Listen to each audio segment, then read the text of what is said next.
எந்த கட்சி வந்து இன்னைக்கு தேர்தல் நடந்தால் கவர்மெண்ட் ஃபார்ம் பண்ணுவாங்க, அதாவது எந்த கூட்டணி கவர்மெண்ட் ஃபார்ம் பண்ணுவாங்க அப்படின்ற ஒரு கேள்வி.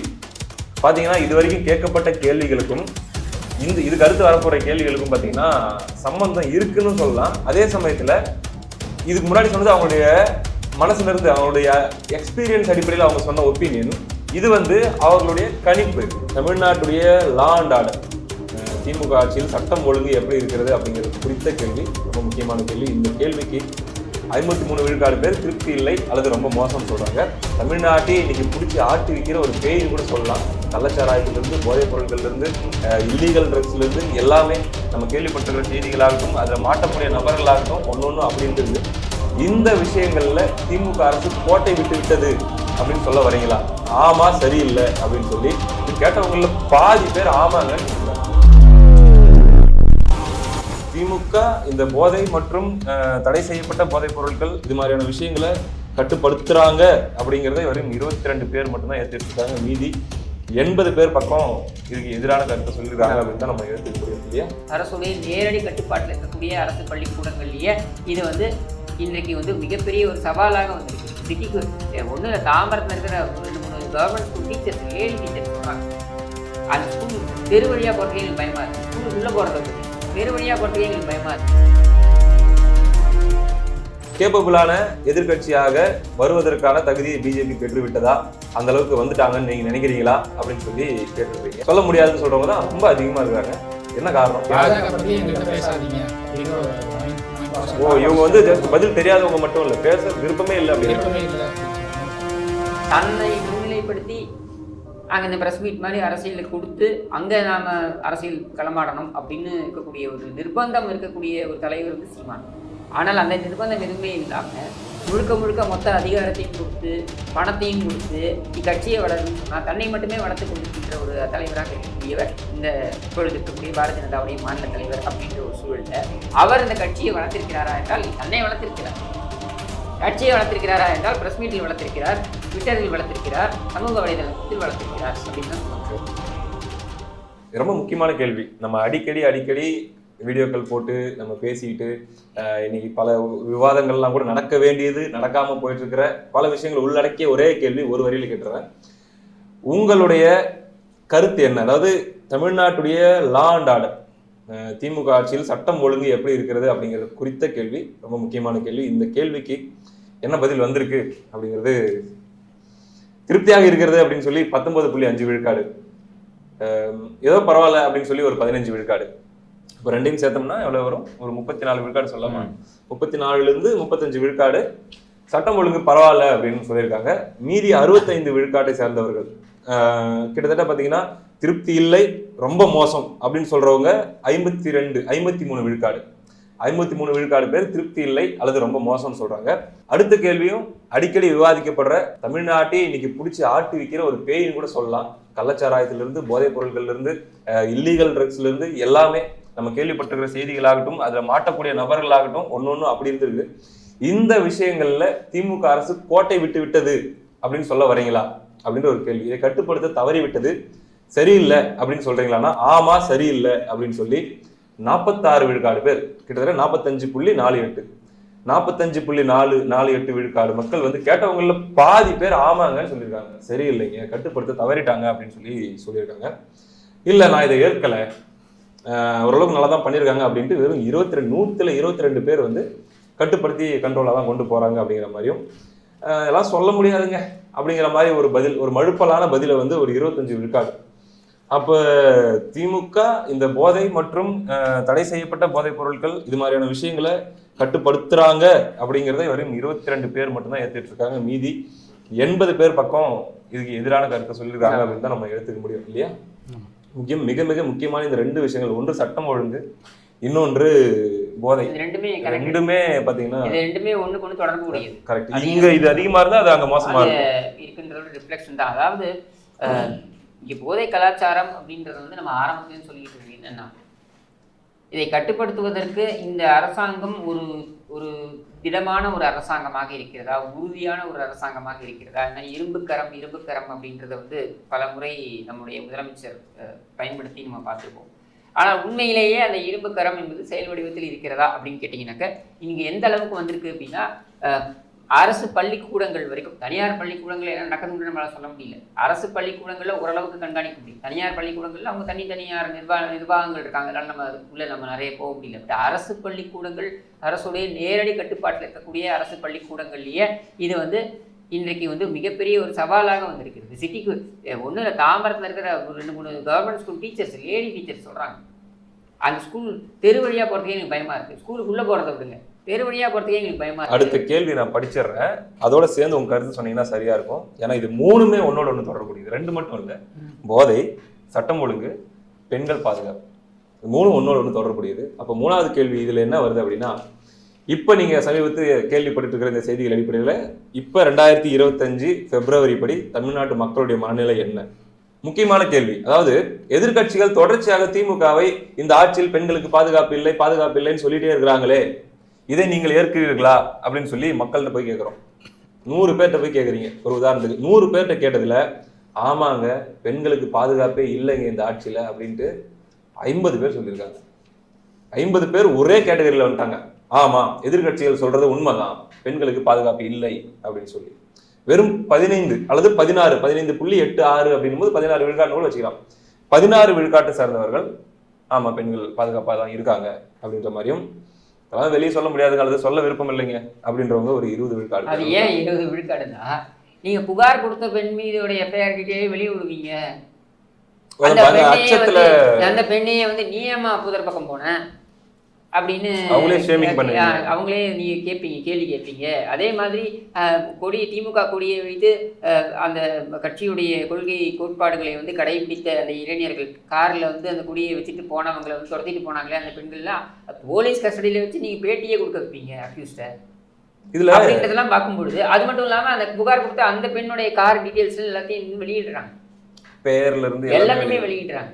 அவங்கள வந்து ஒரு IAS IPS ஆஃபீஸர் வீட்டுக்கு போய் மிரட்டுறாரு அப்படின்னும் போது அவங்க எப்படி பதில் சொல்லுவாங்க? அதனால 20% பேர் வந்து பயம் சொல்லலை. ஆனால் நம்ம உண்மையிலேயே பாராட்ட வேண்டியது இந்த 50% பேர் சொல்லியிருக்காங்க பாருங்க, தைரியமா முகத்தில் அறைந்தார் போல நீ நடத்துறது ஒரு யோகியமான கட்சி கிடையாது, ஆட்சி கிடையாது, உன்னோட யோகியமான கட்சி கிடையாது, நீ நடத்துற ஆட்சியும் யோகியமானது கிடையாது அப்படின்னு சொல்லி முகத்தில் அறைந்தார் போல அந்த 50 பேர் சொல்லியிருக்காங்க பாருங்க. இவர்களை நம்ம உள்ளபடியே பாராட்ட வேண்டும். எனக்கு இதுல ஒரு சின்ன சந்தேகம். ஏன்னா எத்தனை பேர் நீ 50% பேரை கொண்டு போய் ஜெயிலில் வச்சிருவியா? 1.5 லட்சம் பேர்ல 75,000 பேர் சொல்லிட்டாங்க. அப்ப அவங்க எத்தனை பேர் 75,000 பேர் ஜெயிலில் வைப்பியா? எனக்கு ஒரு சந்தேகம். இதுல இப்போ எஸ் நோன்னு சொல்லி 2 கேட்டகரி வச்சிட்டீங்க, எனக்கு அது புரிஞ்சிக்க முடியுது. காண்ட் சே, நோ ரெஸ்பான்ஸ், இது 2க்கு என்ன வித்தியாசம்? 2 ஒரே மாதிரி தான் நம்ம பார்க்கும் போது, மேலோட்டமா பார்க்கும்போது இருக்கு. காண்ட் சே அப்படின்றவங்க வந்து வெளியே சொல்ல மாட்டேன் அப்படிங்கிறாங்களோ இல்ல தெரியல. அப்படிங்கிறது அது அச்சத்தின் காரணமா இருக்கு. 2வது வந்து எனக்கு வந்து கருத்து சொல்றதுக்கு விருப்பம் இல்லை, நான் கருத்து சொன்னா அது வேற மாதிரியான ரிஃப்ளெக்ட் ஆகலாம் அப்படிங்கிற ஒரு கண்ணோட்டத்தில் அவங்க சொல்றாங்க. நோ ரெஸ்பான்ஸ்ன்றவங்க அந்த கேள்வி பெருசா அவங்களுக்கு அது புரிதல் இல்லை, அதுல புரிதல் இல்லைன்னு சொல்றாங்க. எங்களுக்கு புரிதல் இல்லை. 2வது இதை நான் பெருசாவே எடுத்துக்கல அப்படிங்கிற ஒரு புரியுது. அப்ப இந்த கான்சே அப்படிங்கிறது நம்ம அந்த நெகட்டிவ் சைட்ல தானே எடுத்துக்க முடியும். நீங்க சொல்றது அப்படின் போது 75 விழுக்காடு நீங்க சொல்ற அதை பார்க்கும்போது 75 விழுக்காடு பாதுகாப்பு இல்லை அப்படின்னு சொல்றதாங்க இருக்குது. அதே போல போதைப் பொருள்களுக்கும் நீங்க சொல்ற அடிப்படையில் பார்த்தா 65 விழுக்காடு அதே மாதிரி தான் வருது. அதே போல சட்டம் ஒழுங்கு அப்படின்னு பார்த்தோம்னாலுமே திருப்தி இல்லை அப்படின்னு சொல்றவங்களுடைய எண்ணிக்கை தான் வந்து புரிஞ்சிக்க வேண்டியது 55 விழுக்காடு. எதிர்கட்சியான அதிமுக இதுல வந்து பாத்தீங்கன்னாக்கா இந்த விவகாரங்களை தான் மேலும் மேலும் கடுமையாக கையில் எடுக்க வேண்டும். ஏன்னா இதுல தான் வந்து மக்களுடைய அதிருப்தியே திமுக அரசாங்கத்தின் மீது இருக்கிறது என்கிற நிலையில இதை மேலும் மேலும் இங்கே நடக்கக்கூடிய தொடர்ச்சியான பிரச்சனைகள், இன்னைக்கு நம்ம பேசிக்கிட்டு இருக்கும்போது கூட 4-5 சம்பவங்கள் அப்படின்றத, இந்த சம்பவங்கள் எல்லாம் வந்து இந்த அரசாங்கத்துடைய நிர்வாக சீர்கேடு, அது மட்டும் இல்லாமல் நிர்வாகம் அது அப்படியே மொத்தமாக வந்து இந்த நிர்வாகம் வந்து நிலைகுலைந்து போயிருக்கிறது அப்படின்றதை வலியுறுத்தக்கூடிய இடத்துல நீங்கள் பிரச்சாரத்தை முன்னெடுக்க வேண்டிய கடமை அதிமுகவுக்கு இருக்கு, ஒரு பிரதான எதிர்கட்சியாக. மற்ற எதிர்கட்சிகளும் அதை செய்ய வேண்டும் அப்படின்றதான் நம்ம பார்க்க வேண்டியதாக. எதிர்கட்சிகள் அப்படின்னு பேசிட்டு இருக்கும்போது அடுத்த கேள்வியா நீங்க வந்து பிஜேபி பத்தி வச்சிருக்கிறீங்க. அதாவது ஒரு கேப்பபிளான எதிர்கட்சியாக வருவதற்கான தகுதியை பிஜேபி பெற்று விட்டதா, அந்த அளவுக்கு வந்துட்டாங்கன்னு நீங்க நினைக்கிறீங்களா அப்படின்னு சொல்லி கேட்டிருக்கிறீங்க. அதுல வந்து ஆமா அப்படின்ட்டு 22 விழுக்காட்டை சேர்ந்தவர்கள் ஆமான்னு சொல்லியிருக்கிறாங்க. இல்லைன்னு சொல்றவங்க 25 விழுக்காடு, சொல்ல முடியாதுன்னு சொல்றவங்க தான் ரொம்ப அதிகமா இருக்கிறாங்க என்ன காரணம், என்ன சொன்னாங்க, இந்த கேட்டகரியில் இருக்கிறவங்க என்ன பதில் சொன்னாங்கன்னு சொல்லுங்க. கான்சே அப்படின்னு சொல்றவங்க என்னன்னா, பாஜக வளர்ந்தும் இருக்கலாம், அது வந்து கூட்டணியோட வாக்குகளாகவும் இருக்கிறதுக்கான பாசிபிலிட்டி இருக்கு. அதை நம்மளால கணிக்க முடியாது. இப்ப இந்த இடத்துல வந்து மக்களை நம்மளுக்கு தெரிஞ்சிடும் அப்படிங்கிற. இவங்கெல்லாம் ஆதரவாளர்கள் கிடையாது, சொல்ல போனா இவங்கெல்லாம் பார்வையாளர்கள். ஆமா இல்லையா? மக்கள் வந்து இந்த இடத்துல அவங்களும் ஒரு அரசியல் திறனாய்வாளரா, அரசியல் பார்வையாளரா அவங்களுடைய கருத்துக்களை சொல்றாங்கன்னு தான் நம்ம எடுத்துக்க முடியும். ஆதரவாளர்கள்ன்றது அப்புறம் வருது கேட்டகரி, அது தனியா இருக்கு. இது வந்து நீங்க எப்படி பாக்குறீங்க, நீங்க கேட்கும்போது அவங்க சொல்ற பதில்.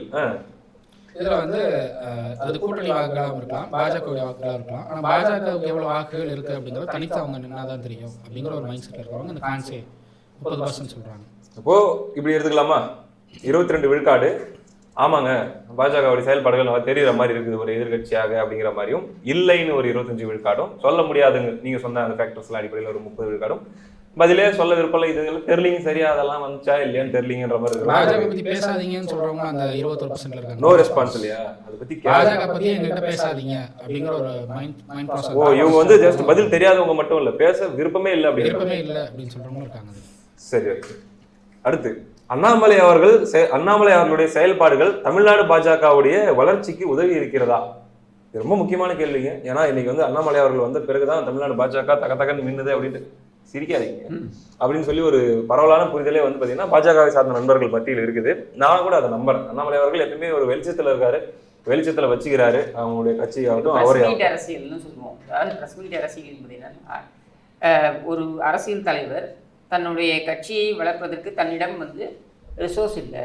கிஷோர் ப்ரோ என்ன சொல்றாருன்னு கேட்கறத விட மக்கள் என்ன சொல்றாங்க, மக்கள் சொல்றாங்க வருவான், தன்னிடம் ரிசோர்ஸ் இல்லை அப்படின்னா அவர் வந்து பிரஸ் மீட்டை வைத்து ஏதாவது ஒன்று பண்ணி தன்னை முன்னிலைப்படுத்தணும் அப்படின்னு நினைக்கலாம். இப்போ நம்ம சீமான் எடுத்துக்கிட்டோம்னாக்கா அவருக்கு ரிசோர்ஸ் கிடையாது, அவருக்கு யாரும் வாரி வழங்குறது கிடையாது. அதாவது இப்போ நீங்கள் மத்திய அரசாங்கத்தை எடுத்துக்கிட்டீங்கன்னாக்கா மத்திய அரசாங்கம் பாஜக எடுத்துக்கிட்டீங்கன்னாக்கா 7,700 கோடி ரூபாய் அதை வந்து வெள்ளை பணமாக, அதாவது கருப்பு பணம் இல்லாமல் வெள்ளை பணமாகவே வைத்திருக்கிறார்கள், அபிஷியலாகவே அதிகாரப்பூர்வமாக வைத்திருக்கிறார்கள். அப்படிங்கும் போது அதிலே 200 கோடி தள்ளிவிட முடியாது, தமிழ்நாட்டுக்கு தள்ளி விடலாம். அதை செலவு செய்யக்கூடிய இடத்துல இருந்து அரசியல் செய்வது என்பது வேற.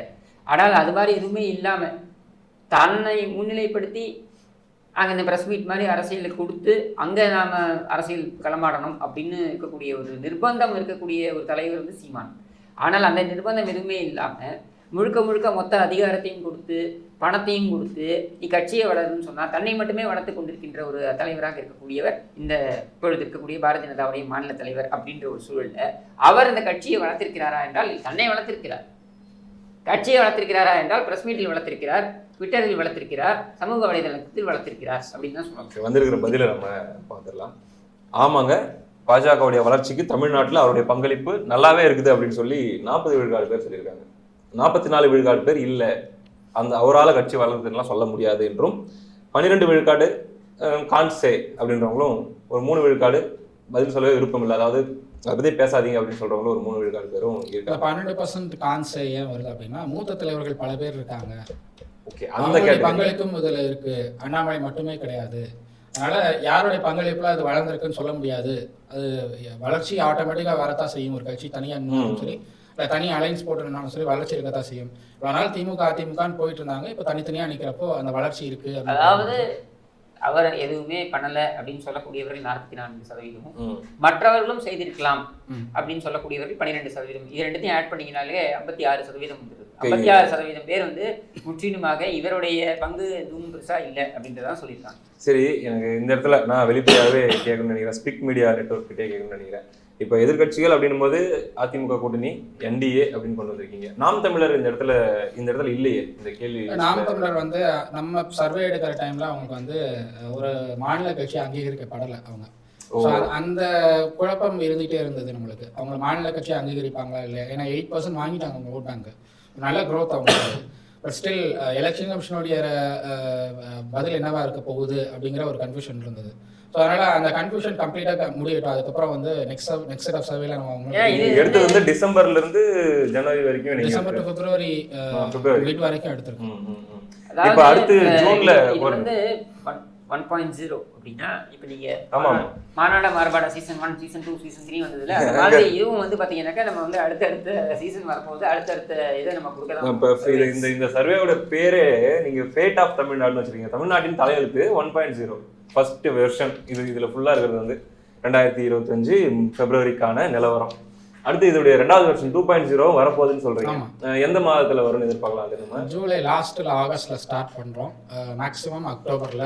அப்ப அந்த இடத்துல கட்டாயமாக எதிர்பார்க்கலாமா இந்த எதிர்க்கட்சிகள் அப்படின்ற இடத்துல வந்து நாம் தமிழர் கேள்வியும் தமிழக வெற்றி கழகம் பற்றிய கேள்வியும் கூட நம்ம எதிர்பார்க்கலாம் இல்லையா? ஏன்னா இதுல நம்ம ஒரு 15 கேள்விகள் கேட்டிருக்கோம். பட் அங்க வந்து 24 கேள்விகள் கேட்கறதுக்கு பிளான் வச்சிருக்கோம். சிறப்பு சிறப்பு சிறப்பு. கூடுதலா வாரிசு அரசியல், அதே மாதிரி நாம் தமிழருடைய வளர்ச்சி, சீமான் அவர்களை சுற்றி இருக்கிற அந்த குழப்பமான மனநிலை, அதை தொண்டர்கள் எப்படி பார்க்குறாங்கன்றது, விஜய் அவர்களுடைய சர்ச்சைகளை மக்கள் எப்படி பார்க்குறாங்கன்றதை நீங்கள் கேட்கணுங்க. நீங்கள் கேட்டு அவர் மேலே வைக்கப்படுற பல்வேறு பெண்களை சார்ந்த அப்படி இப்படின்னு சர்ச்சைகள் வைக்கப்படுது இல்லை, பல வருஷமாக வந்துட்டு இருக்குது இல்லை, இதை எப்படி பார்க்குறாங்க அப்படிங்கிறத நீங்கள் வந்து 10 கேள்விகள் ஒரு கேள்வியாக நீங்கள் கேட்கறது நல்லதுன்னு தான் நான் நினைக்கிறேன். அதை நீங்கள் சொல்லுங்கள். ஏன்னா நாங்கள் பொதுவாக நாம் தமிழர் ஆதரவாளர்கள் எப்படி நம்புறாங்க அப்படின்னா, இந்த சர்ச்சைகள் என்னைக்குமே ஓட்டு அரசியலில் கான்ட்ரிபியூட் பண்ணாது, அது எந்த வகையிலும் பாதிக்காது அப்படின்னா. இல்லை சீமான், அதாவது இப்போ நாங்கள் இப்போ சர்வே எடுக்கிறப்போ நாம் தமிழர் கட்சியினுடைய கேடர்ஸ்ன்னு யாருமே எங்கிட்ட சொல்லலை. நாங்கள் சீமானுக்காக ஓட் பண்ண போகிறோம்.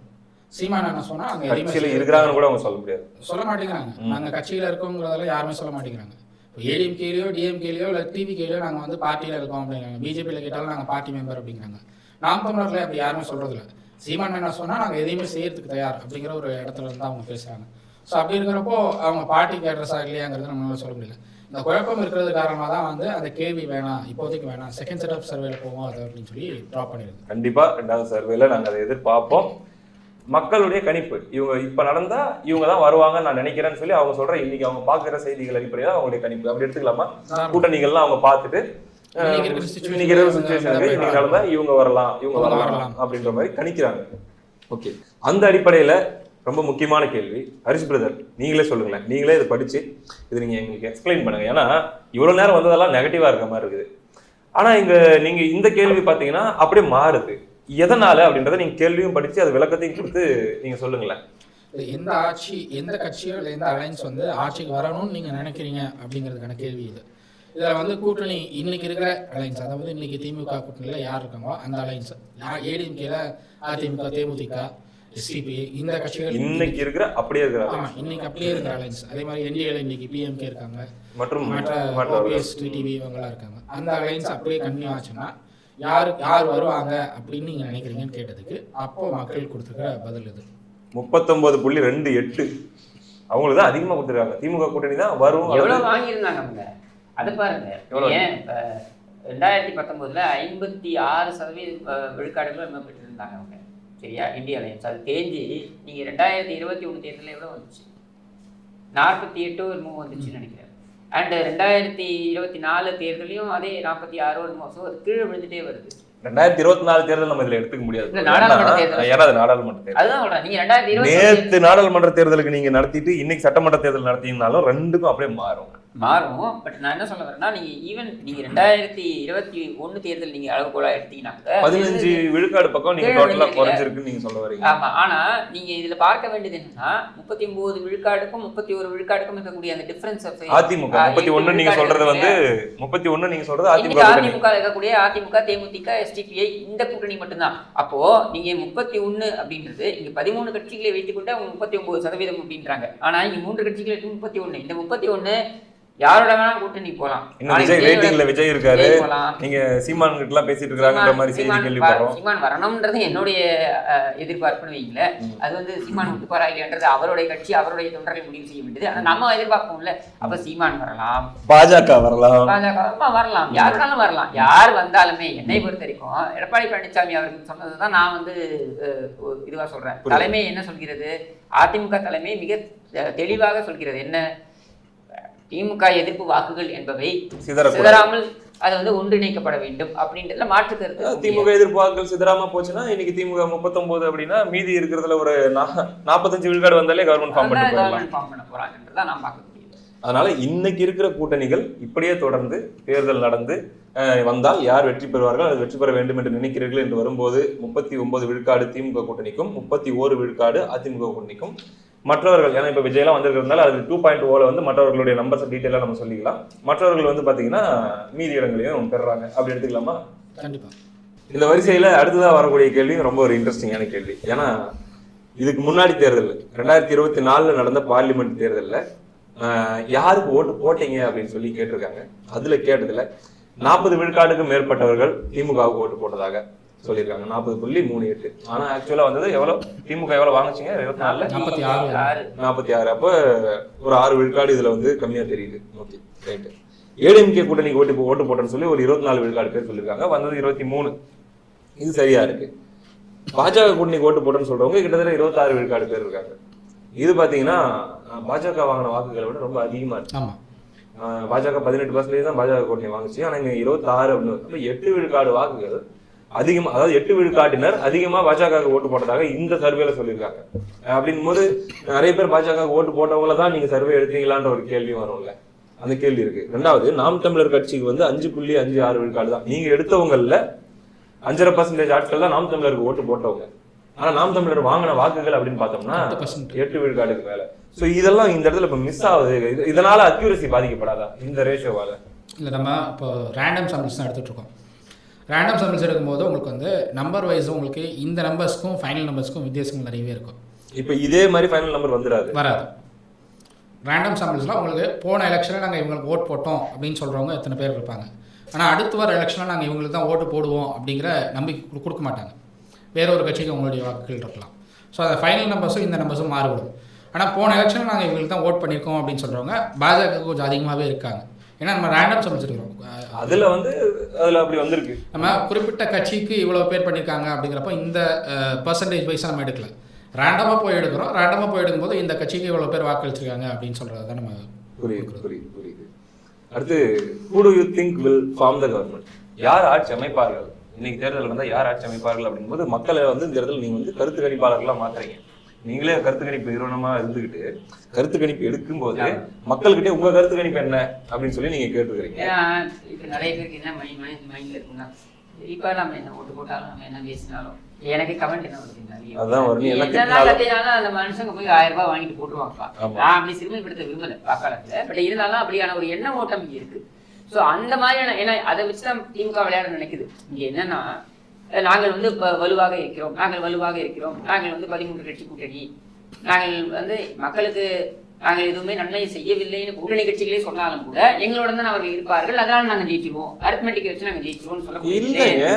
அது வந்து மைண்ட்ல உளவியல் ரீதியா கொண்டு போய் வைக்கிறாங்க. இல்லைங்க, நான் என்ன கேட்டீங்கன்னாலும் இப்ப இந்த சர்வே இருக்குது இல்ல, இப்ப இதுல வந்திருக்கிற நம்பர்ஸ் வந்து இவங்க ஒண்ணு நான் ஓட்டு போட போறேன்னு சொல்றவங்க கிடையாது. இப்ப இருக்கிற நிலைமை பார்த்தா இப்படிதாங்க தெரியுது அப்படின்னு சொல்றவங்க.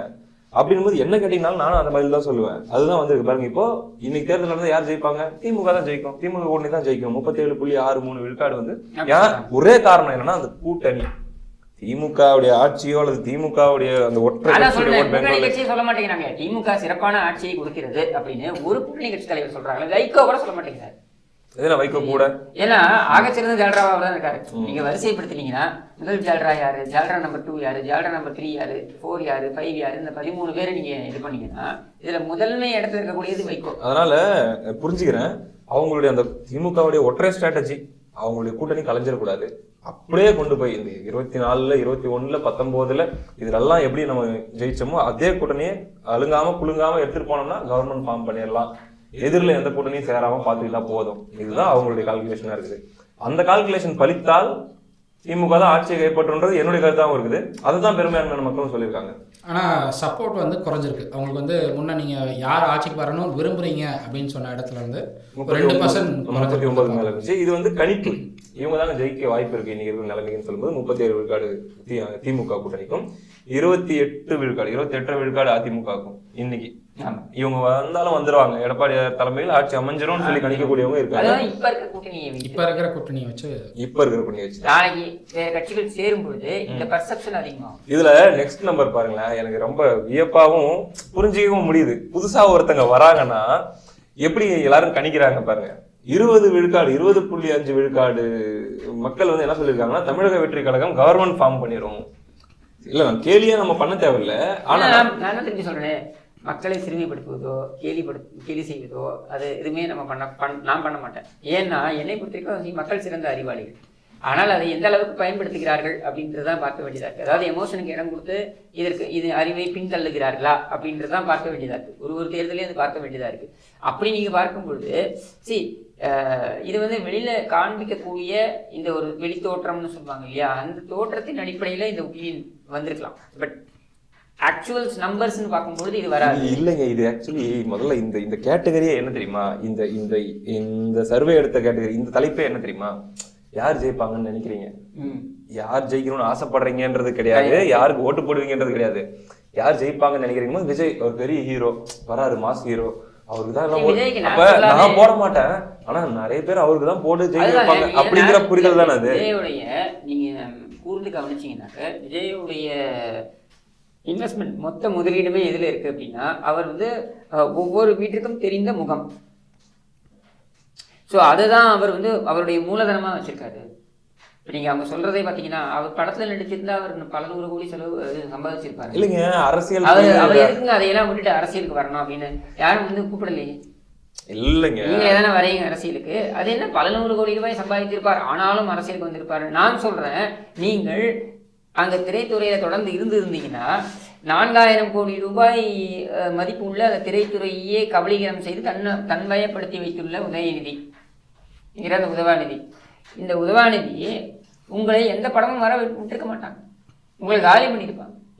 அப்போ அதனாலதான் நீங்க வந்து அந்த நிர்பந்தத்தின் காரணமாகத்தான் நீங்க வந்தீங்க அப்படின்னு நான் சொல்றேன். இப்ப 2011 எல்லாரும் சொன்னாங்க கடுமையா விமர்சனம் பண்றதை கொஞ்சம் குறைச்சிக்கோங்க. இல்லைங்க, நான் 2010 வடிவேலு வந்த பொழுது, வடிவேலு குஷ்புவாது ஓகே, அவங்க அரசியல் ஆம்பிஷன் இருந்தது. வடிவேலு வந்த பொழுது கூட எல்லாரும் என்ன சொன்னாங்கன்னா, வடிவேலு டாப்ல இருக்கும்பொழுதுலாம் வரல, வடிவேலுவே ஓரம் கட்ட வேண்டும் என்று திரைத்துறை அப்பொழுதே முடிவு செய்து விட்டது, வடிவேலுடைய பிஹேவியரின் காரணமாக. அதை வடிவேலு புரிந்து கொண்டு, எப்பவுமே ஒன்று புரிஞ்சுக்கோங்க, ஒரு ஸ்டார், ஒரு ஆக்டர், இவங்களுடைய மார்க்கெட் என்னன்றது வெளியில நீங்க பாக்குறது வந்து அவங்க 6 மாசம் முன்னாடி, 8 மாசம் முன்னாடி, 1 வருஷம் முன்னாடி நடிச்ச படத்தோடைய அவுட்புட் தான் வெளியில வருது, சரியா? ஆனா இண்டஸ்ட்ரி அவங்களோட மதிப்பை அதுக்கு முன்னாடியே அவங்க முடிவு பண்ணுவாங்க. எப்போ படம் வரது வரைக்கும் வெயிட் பண்ண மாட்டாங்க, படம் வரதுக்கு முன்னாடியே முடிவு பண்ணுவாங்க. எப்போன்னா எவ்வளோ புக் ஆகுது அவங்களுக்கு படங்கள் அப்படின்றத வச்சு அவங்க முடிவு பண்ணுவாங்க. அப்போ இங்கே வந்து என்னன்னா ப்ரொடியூஸ் பண்ணுறாங்க பாருங்க, ப்ரொடக்ஷன் தனியாக பண்ணுறவங்க விஜயை வைத்து ப்ரொடியூஸ் பண்ணாங்கன்னா அவங்களுக்கு நெருக்கடிகள் கொடுக்கப்படுது. அண்ட் விஜயை வைத்து நீங்கள் சாதாரணமாக ஒரு 10 கோடியில் நீங்கள் படம் ப்ரொடியூஸ் பண்ண முடியாது. ஏன்னா விஜய் ஒரு மெகா ஸ்டார் அப்படின்னும் பொழுது அவரை வைத்து எடுக்கக்கூடிய படங்கள் எல்லாம் வந்து வசூல் செய்வதும் பார்த்தீங்கன்னா, ஏன்னா ஒரு பெரிய ஒரு மார்க்கெட், ஒரு இண்டஸ்ட்ரியே விஜயை வைத்து இயங்குது. இன்னும் சொன்னால் ஆயிரக்கணக்கான தொழிலாளர்கள் நேரடியாகவும் லட்சக்கணக்கான பேர் மறைமுகமாகவும் அந்த இண்டஸ்ட்ரியில பிழைக்கிறாங்க. அப்படின்னும் பொழுது விஜயை வைத்து நீங்கள் மூலதனம் போடுறீங்கன்னா நீங்கள் 200 கோடியோ 300 கோடியோ நீங்கள் மூலதனம் போடணும். ஏன் 400 கோடி கூட மூலதனம் போடலாம். அப்படி 400 கோடி ரூபாய் மூலதனம் போடுறாங்க அப்படின்னா அவங்களுக்கு நெருக்கடி வருதுன்னா அவன் எப்படி தைரியமாக போடுவோம்? அப்போ வரமாட்டாங்கன்றத விஜய் புரிந்து கொண்டுதான் அவர் வந்து அதை கைவிட்டார் அப்படின்னு நான் பாக்குறேன். அப்ப 26ல திமுக தான் ஜெயிக்கணும் அவர் நினைச்சிட்டு வந்துட்டாரா? 26ல திமுக தான் ஜெயிக்கணும்னு நினைச்சு வரல. அவரு திமுக ஜெயிக்க கூடாது அப்படின்றதை புரிந்து கொண்டுதான் அவர் வந்து சரி வீழ்த்துவதற்காக வந்திருக்கிறாரா, வீழ்த்துவதற்காக நம்ம வந்து வரணும்னா நீ உங்களை திரைத்துறையில இயங்க விட மாட்டாங்க. அவங்க இவங்களை இயங்க விடாத என்னதான் பண்ணுவீங்க? நீங்க வீட்டுக்கு வந்திருப்பீங்களா? அப்ப நீ இல்லாம போறதுதான் நானும் ஒர்க் பண்றேன்னு அவர் இறங்கி வர, அவர் செல்வாக்கை பணயம் வைக்கிறாருன்னு நான் பாக்குறேன். இப்ப எதிர்கட்சிகள் எல்லாம் ஒன்றிணைய வேண்டும் அப்படின்னு சொல்லி எடப்பாடியார் சொன்னது விஜய் அவர்களுக்கு அதுக்கும் போயிருக்கும்னு சொல்ல வரீங்க? விஜயும் சேர்த்து தானே சொல்லியிருக்காரு. விஜயும் சேர்த்து தான் சொல்லியிருக்காரு. விஜய் மட்டும் இல்ல, சீமானையும் சேர்த்து தான் சொல்லியிருக்காரு. நான் பாக்குறேன் ஓட்டுகள் அதை வரவேற்றுக்கிறேன் சொல்லி சீமான் அவர்கள் நான் தான் சொல்றேன், சீமானையும் சேர்த்து தான் சொல்லியிருக்கிறாரு தான் நான் சொல்றேன். சீமானா இருக்கட்டும், விஜயா இருக்கட்டும், இவர்கள் எல்லாருமே நேரடியாக இந்த திமுகவால் பாதிக்கப்பட்டவர்கள். இவர்கள் போல பொதுமக்களும் பாதிக்கப்பட்டவர்கள் தான். ஓகே, இதுல வந்து என்டிஏ கவர்மெண்ட் ஃபார்ம் பண்ணுவாங்க, பாஜக தலைமையிலான இன்னைக்கு இருக்கிற கூட்டணி கவர்மெண்ட் ஃபார்ம் பண்ணும் அப்படின்னு சொல்லி கிட்டத்தட்ட 9 விழுக்காடு பேர் சொல்லியிருக்காங்க. நாம் தமிழர் கட்சி கவர்மெண்ட் ஃபார்ம் பண்ணணும், நாளைக்கு தேர்தல் நடந்தா நாம் தமிழர் கட்சி ஆட்சி அமைக்கும் அப்படின்னு சொல்லி ஒரு 3 விழுக்காடு பேர் சொல்லியிருக்காங்க. எனக்கு அந்த நம்பிக்கை இல்லை. அது நாம் தமிழர் கட்சி வந்து மற்ற கட்சிகளோட ஒப்பிட்டே நான் பார்க்க மாட்டேன். இதை நான் வந்து எப்பவுமே நான் சொல்றதுதான், நீ ஓட்டு போட்டா போடு, போராட்டி போ, நான் உனக்காக எப்பவும் குரல் கொடுத்து கொண்டே இருப்பேன்னு சொல்லக்கூடிய ஒரு தலைவரை பெற்ற ஒரு இயக்கம் அது, சரியா? அப்படி ஒரு தலைவரை வேற எந்த தேர்தல் அரசியலை சந்திக்கக்கூடிய இயக்கமும் பெற்றது கிடையாது இது வரைக்கும் நான் பார்த்ததுல. இந்திய வரலாற்றிலேயே நான் சொல்றேன், ஒரு தலைவன் ஓட்டு போடு, போராட்டி போ, ஆனாலும் உனக்காக நான் குரல் கொடுத்து கொண்டே இருப்பேன்னு சொல்லக்கூடிய ஒரு தலைவன். அது அந்த ஒரு தலைவனுக்காகத்தான் ஃபெய்த்ஃபுல்லான ஓட்டர்ஸ் வராங்க. அதாவது ஃபெய்த்ஃபுல் எந்த அளவுக்கு ஃபெய்த்ஃபுல் அப்படின்னா, இப்போ நீங்கள் திமுகனா உதயசூரியன், கருணாநிதி, இது மாதிரி, அண்ணா திமுகனா ரெட்டையில எம்ஜிஆர், அம்மா, இந்த மாதிரி. ஆனால் இங்கே அப்படி கிடையாது. சீமான் முன்வைக்கக்கூடிய சித்தாந்தத்திற்கு அதுக்கு நெருங்கி அதற்காக ஈர்ப்பு எடுத்துக்கொண்டு வரக்கூடியவர்களாக இருக்காங்க. அப்படின்னும் பொழுது அவர்களுக்கே தெரியும், நாம சொல்லக்கூடிய சித்தாந்தம் அப்படின்றத உடனடியாக மக்கள் ஏற்க மாட்டார்கள். அதை ஏற்பதற்கு காலம் எடுக்கும். அப்போ அது வரைக்கும் நம்ம சமரசம் இல்லாத ஒரு சண்டையை போட வேண்டும் அப்படின்ற ஒரு எண்ண ஓட்டத்தில் இருக்கக்கூடியவர்கள் அப்படின்றனால 2026 நாங்கள் கோட்டையில் கொண்டு போய் கொடியை நாட்டி விடுவோம் அப்படி, அதாவது ஒரு கட்சியை உற்சாகப்படுத்துவதற்கு அதை சொல்லலாம். பட் யதார்த்தத்தை புரிந்தவர்கள் கண்டிப்பாக அதற்கு உடன்பட மாட்டார்கள், அதை தெரிந்தே விட்டிருப்பார்கள் தான் நான் பார்க்கிறேன். அடுத்து உங்களுடைய தேர்வு, முதலமைச்சர் வேட்பாளராக உங்களுடைய தேர்வு என்ன அப்படின்ற கேள்விக்கு 35 விழுக்காடு ஸ்டாலின் அவர்களுக்கும் 20 விழுக்காடு 20.5 விழுக்காடு எடப்பாடி பழனிசாமி அவர்களுக்கும் 11.99 கிட்டத்தட்ட 12 விழுக்காடு விஜய் அவர்களுக்கும் 9.42 விழுக்காடு அண்ணாமலை அவர்களுக்கும் அன்புமணி ராமதாஸ் அவர்களுக்கு 5.28 விழுக்காடு சீமான் அவர்களுக்கு 5.30 விழுக்காடு அல்லது 3.0 விழுக்காடு மற்றவர்கள் அல்லது நோ ரெஸ்பான்ஸ் அப்படிங்கிறத விட்டுருங்க. இதுல எனக்கு சீமான் அவர்கள் சம்பந்தமா வருது ஒரு சந்தேகம். ஏன்னா பதிவு செய்யப்பட்ட தேர்தலே வந்து அது நாடாளுமன்ற தேர்தல் 2024 தேர்தலே அவங்க வந்து 8.25 விழுக்காடு ஓட்டு தாண்டிடுறாங்க. அடுத்து மாநில கட்சி அங்கீகரிக்கப்படுறாங்க. அடுத்து வரப்போறது சட்டமன்ற தேர்தல் அப்படின்போது அது இன்னும் அதிகரிக்கக்கூடியதாக தான் இருக்கணும். அல்லது இன்னைக்கு தேதிக்குனாலுமே கூட அந்த 8 விழுக்காடாச்சும் நீங்க சொல்லியிருந்து அதுல வந்துச்சுன்னா கூட நம்புற மாதிரி இருந்திருக்கும். பட் 5.3 விழுக்காடு தான் அப்படின்ற மாதிரி இருக்கும்போது எப்படி இது அப்படின்னு ஒரு கேள்வி வருது. இல்லை, இது வந்து ரேண்டம் சாம்பிள்ஸ்ல எப்பவுமே உங்களுக்கு வந்துட்டு பாத்தீங்கன்னா அந்த 1,37,000 சாம்பிள்ஸ் இருக்கு இல்லையா, இந்த சாம்பிள் எடுத்தவர்கள்ல இத்தனை பேர் இந்த மாதிரியான ஒரு சொல்லியிருக்காங்க. சரியா, இதனால சரி அப்படின்னும் போது ஒட்டுமொத்த அக்யூரசி இது பாதிக்காதா? இல்ல, இது அக்யூரசி எப்படி பாதிக்கும்ன்றீங்க நீங்க ஓவரால் ஓட்டிங்ல பாத்தீங்கன்னாக்கா அதே தான் வரும். பெரிய கட்சிகளை பத்தின கணிப்புலாம் சரியா வந்துரும் அப்படின்னு சொல்லுவீங்க குறிப்பா இதுல இல்லையா? ஓவரால் நீங்க பாத்தீங்கன்னாக்கா இது நீங்க பர்சன்டேஜா எடுத்து யாருக்கு ஓட்டு போட போறீங்க அப்படின்னு வருது இல்லையா, அல்டிமேட்டா அங்க வந்து இது மாறும். இதுக்கு பின்னாடி வரக்கூடிய தொகுதி வாரியான இதுல வந்து பாத்தீங்கன்னா அது தெளிவா அது மாறும். ஏன்னா அப்ப என்ன பண்றோம்னா நம்ம ஒவ்வொரு தொகுதியிலயும் என்னென்ன அப்படின்றத நம்ம பாக்குறோம். அப்போ அந்த இடத்துல அது மாறும். அடுத்ததா நம்ம பார்க்க போறது தொகுதி வாரியாக ரொம்ப ரொம்ப முக்கியமான இதுங்க. நான் இதுக்கு முன்னாடி பார்த்ததெல்லாம் கூட பாத்தீங்கன்னா அவங்க மனசுல இருக்கிற ஒரு பேரை சொல்லுங்க அல்லது ஒரு கட்சி பேரை சொல்லுங்க ஒரு தலைவர் பேரை சொல்லுங்க அப்படின்ற மாதிரி தான் இருந்துச்சு. ஆனா இப்ப நம்ம பார்க்க போறதுதான் ஒரு தொகுதியிலையும் கிரவுண்ட் வாரியா என்ன நிலவரம் அப்படின்னு சொல்லி நம்ம ஒரு ரேண்டமா போயிட்டு ஒரு 500 பேர்கிட்டே 600 பேர்கிட்டே கேட்டா அதுல என்ன வந்திருக்குது அப்படிங்கிறது தான் நம்ம இதுல கொண்டு வந்திருக்கோம். 234 தொகுதியுமே இதுல இருக்குது.